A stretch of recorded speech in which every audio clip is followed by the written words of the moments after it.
Welcome everyone to the first lecture of UGC NET paper 1, and we'll take our topic as teaching aptitude. We'll first start with the first unit itself. This is lecture 1 of teaching aptitude. There will be many more parts of this, but this is the first one. In this we will cover concepts of teaching, objectives of teaching, nature and characteristics of teaching, maxims of teaching, and phases of teaching. These are the like a base setter session of teaching aptitude. Now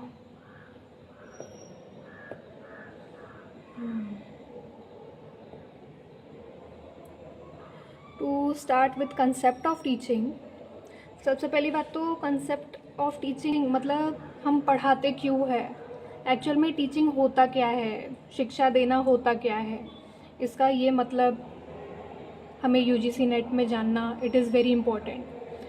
तो पहली बात तो teaching is not only the मियर transmission of information.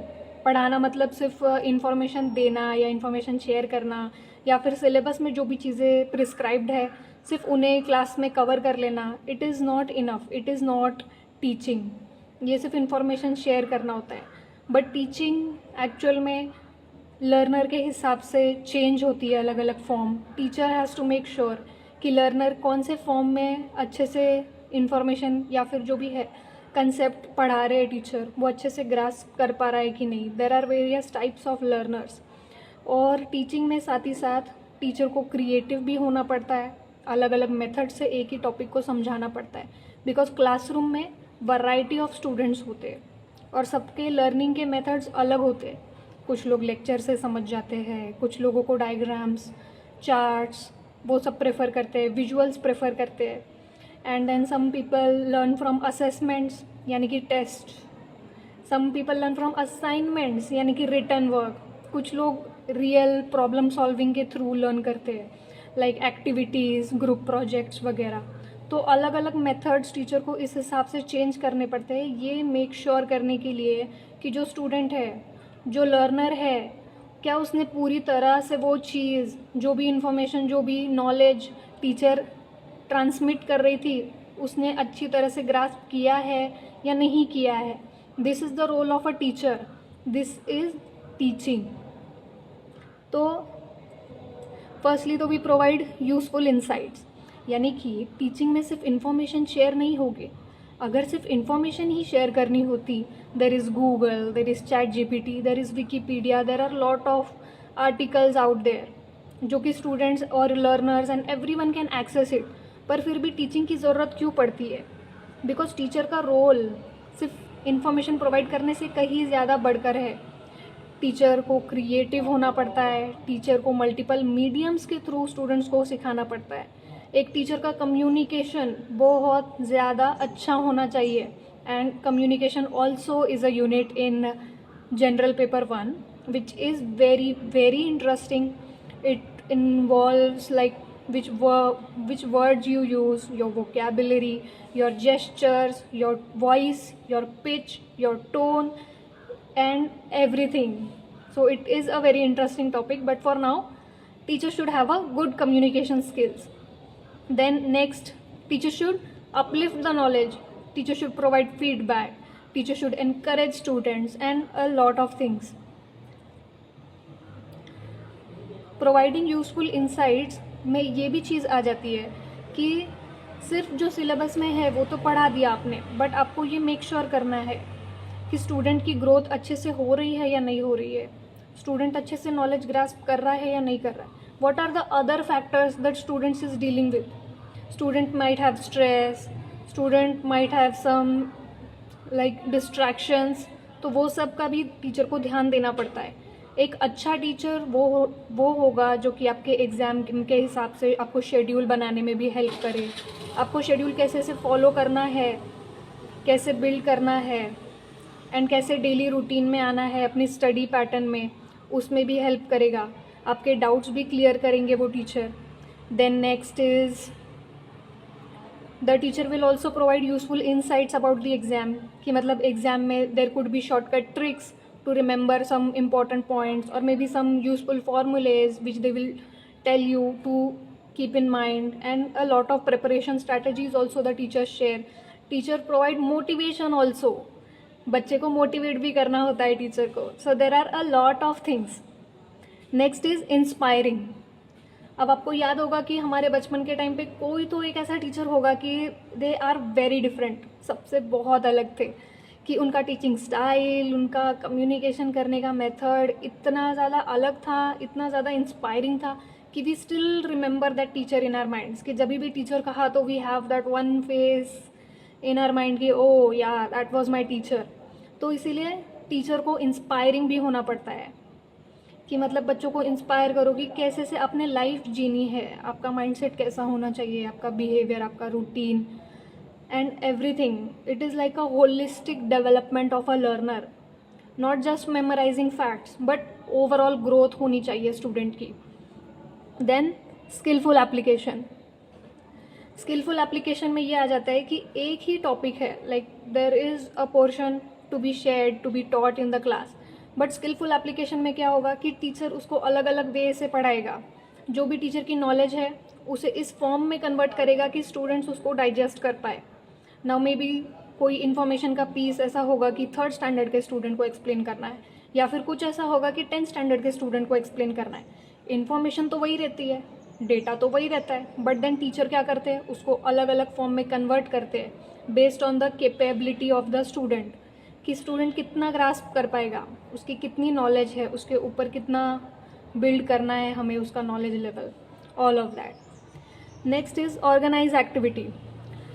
Teaching सिर्फ information देना नहीं है कि randomly कोई भी गूगल से आर्टिकल उठा लिया और हमने पढ़ लिया, या फिर हमारा जब मन किया हमने उस बारे में रिसर्च कर ली, या फिर विकीपीडिया के थ्रू पढ़ लिया, या फिर AI के थ्रू, चैट GPT के थ्रू बस वो इन्फॉर्मेशन रिट्रीव कर ली and we just read it out of nowhere. Organised activity होनी चाहिए. There has to be a structure. अगर हम किसी एक टॉपिक में या फिर किसी एक सब्जेक्ट में स्टूडेंट को सक्षम बनाना चाहते हैं तो सबसे पहले तो टीचर को लेसन प्लान्स बनाने पड़ते हैं. अब फॉर एग्जांपल अगर ये टीचिंग एप्टीट्यूड का भी एग्जांपल लिया, सो इसमें क्या करना था कि सारे यूनिट्स अलग है, okay that is easy, but then एक बार में पूरा एक यूनिट कवर हो सकता है क्या, लेट सपोज टीचिंग एप्टीट्यूड या फिर रिसर्च एप्टीट्यूड, तो नहीं, तो फिर उसे पार्ट्स में ब्रेक डाउन करना होगा. अब पार्ट्स में कैसे ब्रेक डाउन करेंगे कि हर एक पार्ट आपस में इंटर रिलेटेड हो, एंड देन नेक्स्ट पार्ट आपस में इंटर रिलेटेड हो. सीक्वेंशियली अरेंज करना पड़ेगा कि जो बेसिक इन्फॉर्मेशन है वो पहले ट्रांसमिट होनी चाहिए, फिर उसके बाद अगले लेवल्स पर बिल्ड होगा. तो इसीलिए teaching is a organised activity. Teachers को पहले से ही प्लान करना पड़ता है कि कैसे कैसे लेक्चर प्लान रहेगा, इवैल्यूएशंस के बेसिस पे होंगे, and a lot of things. And then dynamic influence. Teachers हमेशा बच्चों को इंस्पायर करते रहते हैं, इन्फ्लुएंस करते रहते हैं, either it be through their actions, through their words, through their behaviour, anyways, मतलब कोई भी तरीका हो सकता है, बट टीचर्स लोग हमेशा हमें इन्फ्लुएंस करते रहते हैं कि हम और ज़्यादा नॉलेज गेन करते रहे. Next is objectives of teaching. This is a very small part and just some few points to remember. Now what is the objective of teaching? To enable learners to adapt to a rapidly changing world. Learners को इतना सक्षम बनाना कि जो world है जो अपना rapidly change हो रहा है, कभी कोई new technology, always there is new syllabus, काफ़ी सारे चेंजेस होते रहते हैं, तो उसे अडेप्ट कैसे करना है, स्टूडेंट्स को इस चीज़ के लिए ट्रेन करना है. To shape and mould learners, to support learners through all stages of learning, because learning is a personal process. अगर मुझे कोई चीज़ सीखनी है, अगर मुझे कोई चीज़ में मास्टरी हासिल करनी है, या फिर मैं कोई चीज़ लर्न कर रही हूँ, तो there can be many resources, but at the end अगर there is the most helpful resource, so that will be a teacher for me. क्योंकि बाकी सारे मीडियम से मैं पैसिवली नॉलेज इकट्ठा करूँगी, even if it is a online lecture, तो उसमें भी जो टीचर होगा, so even that will act as a teacher for me, as a coach for me, as a very much like very useful helping tool for my learning journey. So that is the role of a teacher, to instill positive values and habits in learners such as discipline, punctuality and politeness. Same, सिर्फ information transmit नहीं करनी है, overall development होना चाहिए behaviour में, discipline में, habits में, and speaking skills में, and lot of things. Now, to foster a sense of brotherhood, community, leadership, and teamwork in learners through classroom activities. Classroom activities में there can be a lot. There can be personal assignments which can be assigned to students. कि आप अपना personal काम कर लो, you do your own study and then ये activity आपको बनाना है. और else there can be group projects also कि जहाँ पे लोग लीडरशिप भी सीख रहे हैं, कम्युनिटी की इम्पोर्टेंस भी सीख रहे हैं, साथ में मिल के वो ये ग्रुप प्रोजेक्ट को रिजल्ट्स दे रहे हैं. तो फिर उसमें से जो भी कोई लीडर होगा तो they have to manage a lot of things, not only the project कि कौन क्या कर रहा है, किसका कितना कंट्रीब्यूशन है, कहाँ तक एक्टिविटीज़ पहुँची है, सबका शेड्यूल क्या है, एंड सब में काम कैसे डिवाइड होगा, कौन काम हमें कब सबमिट करना है. There is lot of activities. तो इसीलिए leadership, community and then brotherhood also, ये सारी चीज़ें इनकलकेट हो जाती है स्टूडेंट्स में. To prepare students to become responsible citizens in the future. Yes. Now, nature and characteristics of teaching. Teaching is an art as well as a science. यानी कि science means कि उसे प्रोसीजर वाइज टीचर को पढ़ाना पड़ता है. कोई भी टॉपिक हो, कोई भी लेसन हो, टीचर एक फ्लो वाइज जाते हैं. बट उसमें आर्ट की फैक्टर कब आती है? जब टीचर्स उसमें अपनी क्रिएटिविटी इन्फ्यूज़ करते हैं. कि कोई टीचर डायग्राम्स के थ्रू समझाते हैं, कोई टीचर्स पीपीटी, अलग अलग विजुअल्स, कोई टीचर्स अपने टीचिंग में डॉक्यूमेंट्रीज, वीडियो क्लिप्स वगैरह इंक्लूड कर सकते हैं. एंड देन सम टीचर्स को take us on a field visit like in terms of geography. फिर कुछ टीचर्स रियल लाइफ एग्जांपल्स लेके आते हैं, जैसे कि अगर हिस्ट्री के लेसन्स में करेंसी का चैप्टर होगा तो वो टीचर रियल करेंसी कॉइन्स हमें लेकर आकर दिखा सकते हैं कि this was the old coins, these are the new currency. And there can be lot of activities. ये सब टीचर की क्रिएटिविटी वाले पार्ट में काउंट होता है. Teaching is a moral activity. जब हम किसी को ज्ञान देते हैं तो it becomes a moral activity, क्योंकि हम उस स्टूडेंट की, हम उस लर्नर की लाइफ पूरी तरह से चेंज कर रहे हैं. बिकॉज लर्निंग ओवरऑल रहेगी तो उससे उसका फ्यूचर भी बिल्ड होगा, उसकी आगे की लाइफ भी डिसाइड होगी. Teaching is dynamic and complex. Complex क्योंकि टीचर्स को एक टाइम पे ढेर सारे स्टूडेंट्स को केटर करना पड़ता है. अब ये क्लासरूम में भी देर कैन बी 50, 40 और 60, 70 स्टूडेंट्स ऑल्सो. उस टाइम पे टीचर को हर एक स्टूडेंट को अटेंड करना पड़ता है, हर एक स्टूडेंट को मेक श्योर करना पड़ता है कि उन्होंने वो चीज़ सीखी है या नहीं सीखी है. कुछ स्टूडेंट्स हो सकता है कि डिस्ट्रैक्ट रहे, कुछ स्टूडेंट्स को मे बी डाउट्स रहे, या फिर some students maybe don't know the previous class का पार्ट कि what was taught in the basics, तो उनके बेसिक्स कैसे क्लियर करना. And there is a lot of activity for teachers to do. So that is why teaching is dynamic, यानी कि real time में हर बार change होते रहना. जैसे लर्नर की नीड्स है वैसे वैसे टीचर को इन्फॉर्मेशन चेंज करके, उसे बिल्ड करके, उसे ग्रास्प करवाना पड़ता है. And complex because there is a lot of people to cater, there are a lot of number of students to take care of. फिर टीचिंग इज़ डाइवर्स. टीचिंग में सिर्फ इन्फॉर्मेशन ट्रांसमिट होगी ऐसा नहीं है. Teaching is diverse. हर एक student को personal attention देना, it is a very difficult task, but that is a role of a teacher कि हर एक स्टूडेंट कैसे लर्न करता है, उसे कैसे इन्फॉर्मेशन दिलाना, that is the task of a teacher. Then teaching is continuous. Teaching is continuous because हमेशा हम कुछ ना कुछ लर्न करते ही रहते हैं. Teaching has to be continuous क्योंकि there are parts of knowledge, और नॉलेज हमेशा बिल्ड होती रहती है. ऐसा कभी होता नहीं है कि नॉलेज हमने बिल्ड करना रोक दिया या फिर हमने चीज़ें सीखनी रोक दी. तो इसीलिए जो भी टीचिंग का पार्ट रहेगा, जो भी लेक्चर प्लान रहेगा, it has to be continuous. पहले इजी वाले पार्ट्स, देन उसके बाद थोड़ा डिफ़िकल्ट, लास्ट में पूरा उसका रिविजन देना. All of that is a duty of a teacher. Teaching can B formal और इनफॉर्मल, क्योंकि जो भी एंटिटी हमें नॉलेज देती है दैट बिकम्स आवर टीचर. ये सिर्फ क्लासरूम के टीचर्स तक लिमिटेड नहीं है. Even our friend can be our teacher, even our parents are a type of our teacher only. Because हर वक्त हमें कोई ना कोई इन्फॉर्मेशन मिलती रहती है, हमें कोई ना कोई इंसान नॉलेज देता रहता है. तो अगर it is in a formal setting कि अगर हम क्लासरूम में हैं या फिर लेक्चर अटेंड कर रहे हैं या फिर कोई कोर्स हमने टेकअप किया है, तो उस सेटिंग में वो इनफॉर्मल हो जाएगा.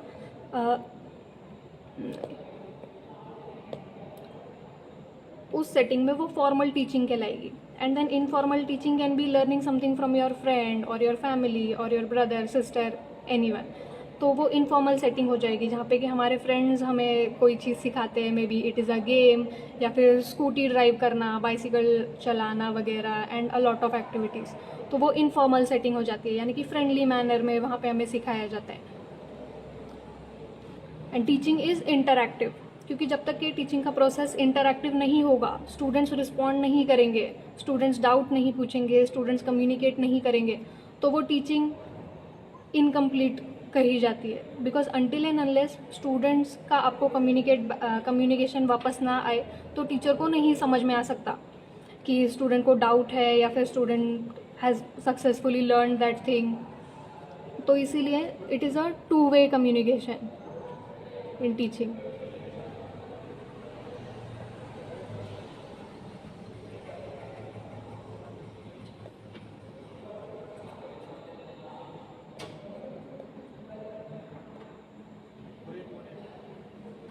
Next part is Maxim's of teaching.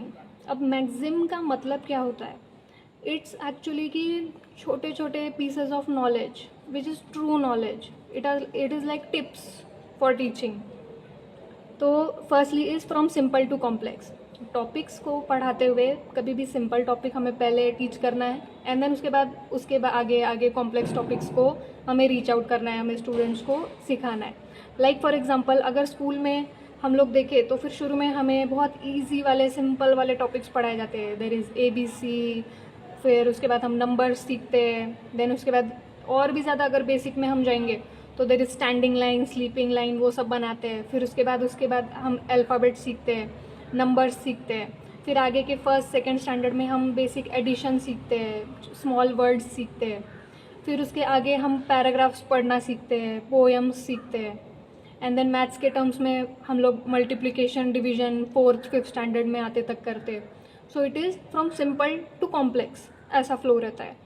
Then from known to unknown, जो चीज़ स्टूडेंट को पता है, जो वो ऑलरेडी जानता है, उसके ऊपर लेयर ऐड करना कि देयर इज़ न्यू इन्फॉर्मेशन, ताकि वो ग्रास्प कर पाए। लाइक फॉर एग्जांपल अगर टीचर को हमें अर्थ के बारे में सिखाना है इन टर्म्स ऑफ ज्योग्राफी, तो मे बी टीचर हमसे जानना चाहेगी कि पहले आपको पता है कि स्पीयर क्या होता है, and then maybe teacher हमसे मांगेंगे कि स्पीयर के एग्जाम्पल्स बताओ। Maybe there is a ball, there is balloon, etcetera etcetera. So once the teacher is confirmed कि okay they know कि what is a sphere, so then teacher will give us the statement कि the earth which we live on is sphere in shape. Then आगे जाके teacher will build on this कि maybe 4th 5th standard में teacher tells us कि earth is sphere, but आगे जाके we learn कि it is not exactly sphere, it is elliptical. तो जो चीज़ known रहेगी उसके ऊपर ही new information add करते जाना है, from known to unknown, from seen to unseen. जो चीज़ हमें दिखाई देती है, जो चीज़ लर्नर को, स्टूडेंट को दिखाई देती है, उस आइडिया को लेकर के अनसीन नॉलेज उसे ग्रास्प करवाना। फॉर एग्जांपल अगर किसी टीचर को एटॉमिक थियोरी पढ़ानी है क्लास में, in 8th standard mostly it is taken, 7th या 8th standard, so teacher can start maybe with asking students कि ठीक है आप एक पीस ऑफ पेपर ले लो and then what you are suppose to do is उसे tear करो, इतना मतलब उसे इतने पार्ट्स में डिवाइड करो कि वो आगे जाके और पार्ट में डिवाइड ना कर पाओ आप, देन यू स्टॉप। तो फिर student will do it and then फिर टीचर बताएगी कि ओके देर अभी एक ऐसी स्टेज आई थी कि जब आप उस पेपर को और डिवाइड नहीं कर पा रहे थे। तो जब ऐसी स्टेज आती है कि हम मैटर को और ज़्यादा डिवाइड नहीं कर सकते तो उसे एटम बोलते हैं। एंड देन फिर टीचर उसके आगे प्रोसीड कर सकती है कि there is nucleus, there is protons, there is neutrons, there is electrons, there is empty space in atom. And then आगे जाके फिर पीरियोडिक टेबल वगैरह वो सब इन्फॉर्मेशन दी जाएगी। बट देन इसमें मेन पॉइंट क्या है कि जो चीज़ स्टूडेंट ने देखी है उसी के थ्रू उसे वो वाली नॉलेज इम्पार्ट की जाए कि जिसे हम देख नहीं सकते, बट दैट नॉलेज एग्जिस्ट। हम एटम्स को इंडिविजुअली अपनी आंखों से देख नहीं सकते, बट इसमें टीचिंग का वे कौन सा रहेगा वो टीचर पे डिपेंड करेगा कि वो कौन से एग्जाम्पल से या फिर किस मीडियम के थ्रू हमें ये नॉलेज इम्पार्ट करेंगे। From concrete to abstract. अब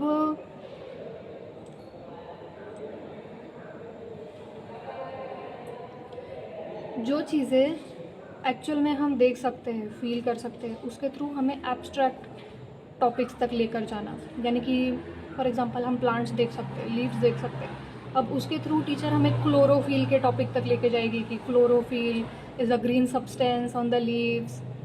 फिर उसके बाद टीचर हमें मे बी माइक्रोस्कोप पे दिखाए कि ऐसे रहता है क्लोरोफिल, दिस इज टोमेटा, ये छोटे छोटे पार्ट्स है इसके वगैरह।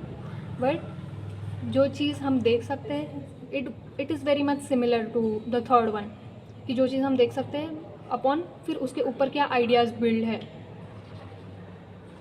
फ्रॉम पर्टिकुलर टू जनरल, अभी जैसे लोअर क्लासेस में हमें टीचर्स लोग समझाते थे कि नर्सरी में टीचर्स लोग हमें बेसिक हैबिट्स इम्पार्ट करते हैं कि शेयरिंग, केयरिंग वगैरह। तो ये सब बेसिक एग्जाम्पल से होता था कि ओके, अगर क्या आपको पसंद आएगा अगर आपके फ्रेंड ने आपसे चॉकलेट शेयर नहीं की। So then we used to say कि नो, देन फिर हमें टीचर कहती थी कि हाँ, शेयरिंग की वैल्यू होती है, उसे भी अच्छा नहीं लगेगा अगर आप उसके साथ शेयर नहीं करोगे। This is a very basic example, but you should understand कि फ्रॉम पर्टिकुलर टू जनरल, यानी कि एक टॉपिक से लेके, एक पर्सन से लेके कि ओके शेयरिंग की वैल्यू है, तो it should be generally your behaviour itself. Then from whole to part, it goes like पहले स्टूडेंट को बिगर पिक्चर दिखा देना एंड देन उसके बाद डिटेल्स में डाइव करना। फॉर एग्जाम्पल जब ह्यूमन बॉडी पार्ट्स हम लर्न करते हैं तो we have the all human body का डायग्राम या फिर उसका स्ट्रक्चर या फिर इमेज हमारी टेक्स्ट बुक में, एंड देन उसके बाद टीचर हमें एक एक पार्ट पढ़ाती है कि this is hand, this is leg, this is brain, and then उसके बाद भी there is many more deep things की लंग्स, देन एल्वियोलाई एक्सेट्रा। तो फ्रॉम होल टू पार्ट, पहले बिगर पिक्चर दिखा दो एंड देन उसके बाद टीचर जो है वो डिटेल्स में डाइव करेंगे। From indefinite to definite, this magazine suggests that teachers should clarify uncertain knowledge and address students' questions. यानी कि कभी ऐसा हो सकता है कि टीचर ने कोई लेक्चर लिया है एंड देन उसके बाद कुछ पार्ट्स जो है स्टूडेंट को समझ में नहीं आए, कि student is not very sure about it, student have doubts about it. तो फिर टीचर का काम है कि उसे क्लियर करना, स्टूडेंट्स को श्योरिटी देना, एंड देन जब वो क्लियर हो जाए फिर उसके बाद आगे के टॉपिक्स कवर करना। फ्रॉम साइकोलॉजिकल टू लॉजिकल, अब जो हमारा ट्रेडिशनल टीचिंग का प्रोसेस था from nursery to lower KG, higher KG, primary, secondary, तो शुरू में हमारे साइकोलॉजी पर काम किया गया था कि रिस्पेक्ट, शेयरिंग, केयरिंग, ये सारी बेसिक साइकोलॉजिकल हैबिट्स हम में बिल्ड की गई थी। एंड देन उसके बाद जब हम हायर क्लासेस में आते हैं, so there is 1 2 3 ABC and all of the logical parts. 10th तक आते आते we have like complete logical parts, there are physics, there is maths, there is calculations, all of the things. But जो psychological part था वो हम smaller edges में cover करते हैं, एंड देन उसके बाद लॉजिकल की तरफ मूव करते हैं। फ्रॉम एनालिसिस टू सिंथेसिस, सबसे पहले जो छोटे वाले पार्ट्स हैं नॉलेज के, उन्हें अच्छी तरह से एनालाइज किया जाए, उन्हें अच्छी तरह से क्लियर किया जाए, टीच किया जाए, एंड देन उसके बाद leave it to the students की what they synthesize out of the whole knowledge. In terms of cell biology, teacher हर एक कॉम्पोनेंट के बारे में हमें डिटेल में पढ़ाता है, एंड देन उसके बाद वो हमें पढ़ाएंगे कि how each component work with each other.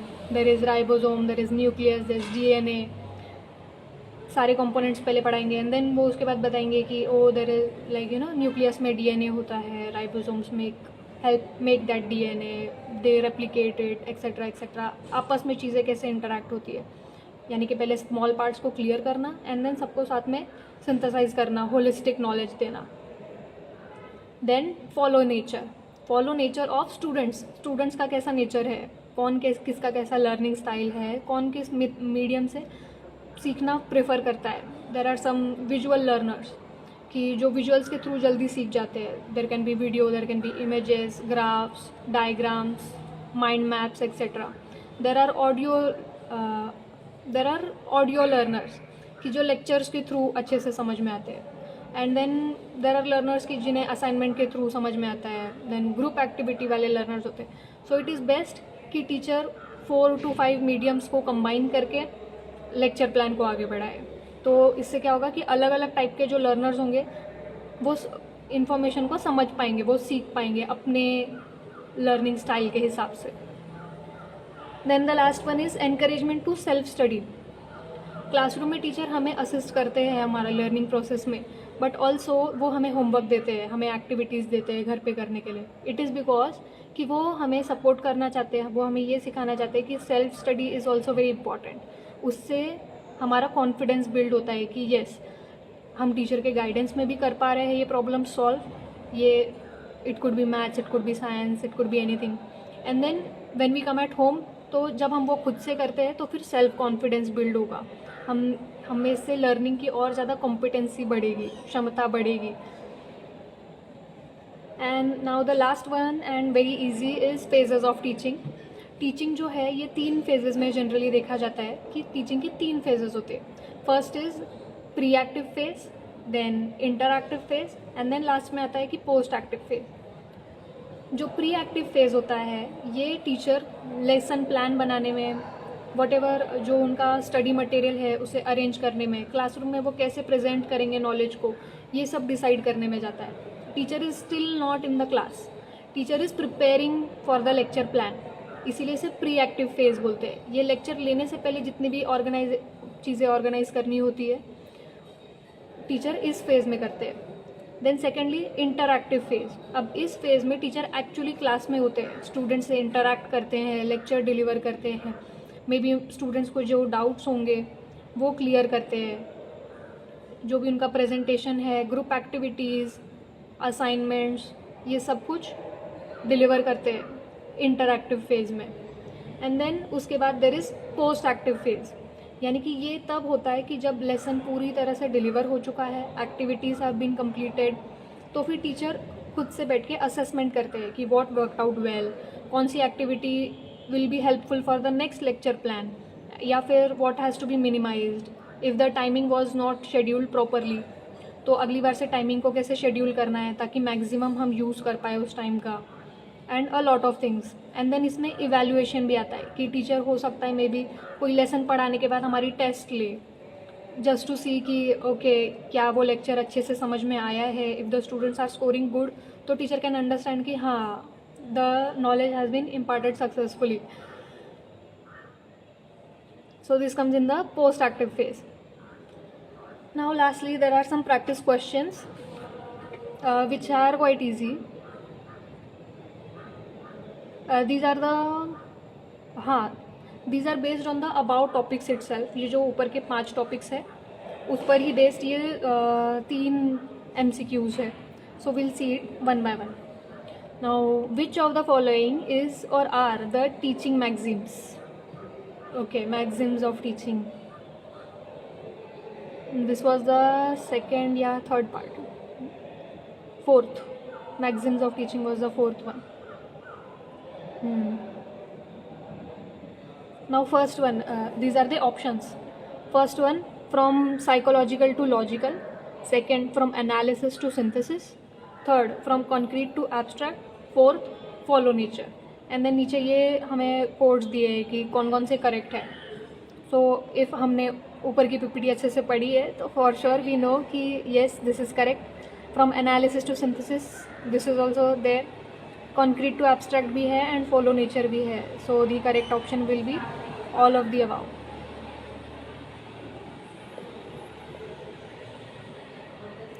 Second, given below are two statements.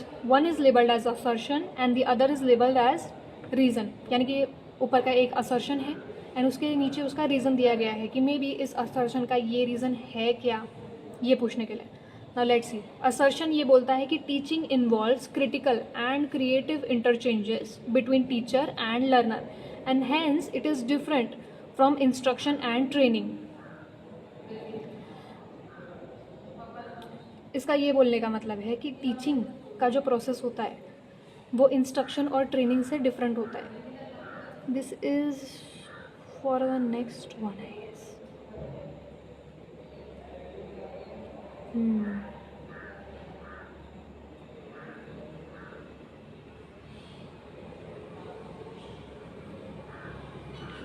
and the reason for this is both instruction and training are directed at lower order cognitive interchanges. Instruction और training में basically क्या होता है कि student को बहुत ही कम time के लिए और एक बहुत ही ज़्यादा स्पेसिफिक एक्टिविटी में मैस्ट्री हासिल करने के लिए हम इंस्ट्रक्शन या फिर ट्रेनिंग देते हैं. Instruction is like just मियर transmission की ये करना है, ये करना है, ये करना है. देयर इज़ इंस्ट्रक्शन बुकलेट्स आती है, so that is also an example of instruction. And then training is a small duration class या फिर there is small courses to ace you up in particular topics. And teaching involves critical and creative interchanges. Yes, teaching is a prolonged process, long process होती है और इसमें students के और teachers के बीच में इंटरेक्शन होना बहुत ज़्यादा इंपॉर्टेंट होता है. क्रिटिकल थिंकिंग होना बहुत ज़्यादा इंपॉर्टेंट होता है कि students need to think, students need to build in their mind कि टीचर क्या क्या समझा रहे हैं, हमें पढ़ा रहे हैं. So this is true, assertion is true. And then reason, both instruction and training are directed at lower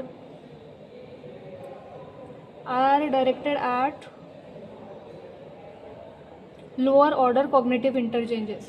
because यहाँ पे कॉग्निटिव स्किल्स का इतना यूज़ नहीं होता, यहाँ पे मोटर स्किल्स का यूज़ होता है. यहाँ पे जो एक्चुअल में स्टूडेंट्स जो है अपनी थिंकिंग बिल्ड नहीं करते, वो सिर्फ प्रोसेस को फॉलो करते. So even this is true but this is not the correct and this is the correct reason of assertion. तो इसीलिए इसका आंसर ए आएगा. अब third, the modality of teaching has to be differentiated from training or instruction in terms of which of the following learning outcomes. Basically ये teaching versus training या instruction के बीच में क्या डिफरेंस है, ये क्वेश्चन हमें ये पूछ रहा है. तो अगर फर्स्ट ऑप्शन हम देखेंगे तो disciplined and pattern behaviour, this is common to both. ये टीचिंग में भी होता है एंड ट्रेनिंग और इंस्ट्रक्शन में भी होता है कि फॉर श्योर स्टूडेंट्स को डिसिप्लिन फॉलो करना पड़ता है and there is organised behaviour. Secondly, critical and creative thinking. अब क्रिटिकल थिंकिंग टीचिंग का पार्ट है. यहाँ पे टीचिंग वाला जो है उसमें स्टूडेंट्स लोग क्रिएटिविटी, क्रिटिकल थिंकिंग ये सब करते हैं, बट इंस्ट्रक्शन या फिर जो ट्रेनिंग है इसमें थिंकिंग वाला पार्ट नहीं है. इसमें थिंकिंग बिल्ड करने पे इतना ज़्यादा ध्यान नहीं होता. So this seems to be different. तो अभी के लिए will consider the next option also. Firm and durable association of ideas, this is common to all three.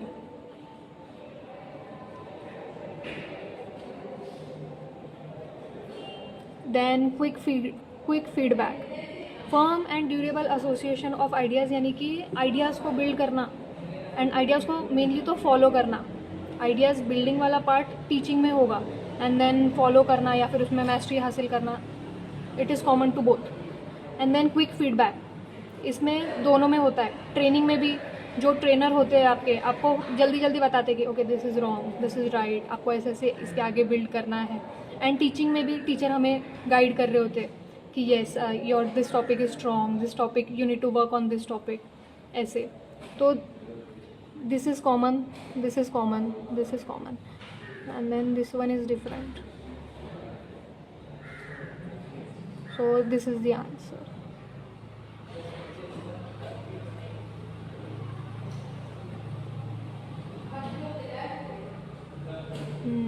This is the answer key, and thank you so much.